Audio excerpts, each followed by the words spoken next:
রাইস্টার খোলা ময়দানে target practice করছিল। একটি ট্রাক থামার শব্দ এলো। দুজন লোক লাফিয়ে বাইরে এলো, মুখ ঘামে ভেজা, চোখে ভয়। একজন বলল, বেটু বাঁচিয়ে নে রে, আমাদের সময় এসে গেছে। রাইস্টার বলল, কে তোমরা? নাম হলো পাপ্পু পেলু।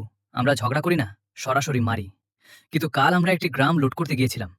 চল রে, গ্রামবাসীরা যত টাকা শোনা আছে সব নিজের নিজের বাড়ি থেকে নিয়ে এসো। তখনই ভিড়ের মধ্যে থেকে একজন গ্রামবাসী হাসতে হাসতে বলল, তুই ভয় দেখাবি বে, যা দুধ খা। গ্রামবাসীরাও বলে উঠল, তুই? পলক ফেলতেই পাপ্পু আবে বেইজ্জতি করে দিলি।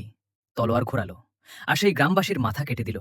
লোক ভয়ে নিজের নিজের ঘরে গেল এবং সোনা, টাকা, গয়না এনে পাপ্পুর পায়ে ঢেলে দিল। কিছুদিন পর গ্রামের মাঝখানে একটি বড় দেওয়ালে লেখা পাওয়া গেল, ডাবল ব্যাটারি, আজ তুই মরবি। ডাবল ব্যাটারি পড়ার পরেই পাপ্পুকে বলল, ভাই এটা তো আমার না। পরের দিন সকালে ডাবল ব্যাটারি সত্যি মৃত পাওয়া গেল। তারপর নাম এলো পাঞ্চার পাহলোয়ান। সেও পরের দিন শেষ। বাঁচল শুধু চপ্পল ডন, যে কাঁপতে কাঁপতে বলল, ভাই পরের নাম আমার হবে, আমাদের বাঁচিয়ে নে রে রাইস্টার। রাইস্টার দেওয়ালের পেইন্ট মন দিয়ে দেখলো, এটা তো শর্মাজির দোকানের, অর্থাৎ কোনো মানুষ লিখছে। রাত ৩:০০টায় রাইস্টার কাছের ঘরে লুকিয়ে গেল। তখনই একটি মেয়ে এলো এবং দেওয়ালে নতুন নাম লিখতে লাগলো। রাইস্টার তার পেছনে ছুটল, তুমি এই সব করালো, কেন করছো এইসব? মেয়েটি রাগে বলল, আমার সাথে নোংরা কাজ করেছে, এখন আমি প্রতি। নাম হলো বাসন্তী।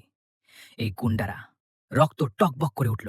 সে কুড়াল তুলল আর বলল, একজনকে তাদেরই নামে শেষ করব। বন্ধুরা, আমাকে পাবজি ওয়ালারা চ্যালেঞ্জ দিয়েছে। তাদের বক্তব্য হলো ফ্রি ফায়ারের দর্শক কম। তো বন্ধুরা, আপনাদের কিছু করতে হবে না এবং পাবজির দর্শক শুধু ভিডিওটি লাইক করতে হবে এবং চ্যানেলটি সাবস্ক্রাইব করতে হবে। রাইস্টারকে পছন্দ করা ব্যক্তিরা লাল হৃদয় কমেন্ট এবং পাবজিকে পছন্দ করা ব্যক্তিরা কালো হৃদয় কমেন্ট। এখন সে শেষ লোকেশনে টেলিপোর্ট হয় আর সে সরাসরি পৌঁছালে চপ্পল। চল আজ এদের নাম নয় মৃত্যু লিখে দেব। দুজনকে একে একে মৃত্যুর ঘাটে নামিয়ে দিল।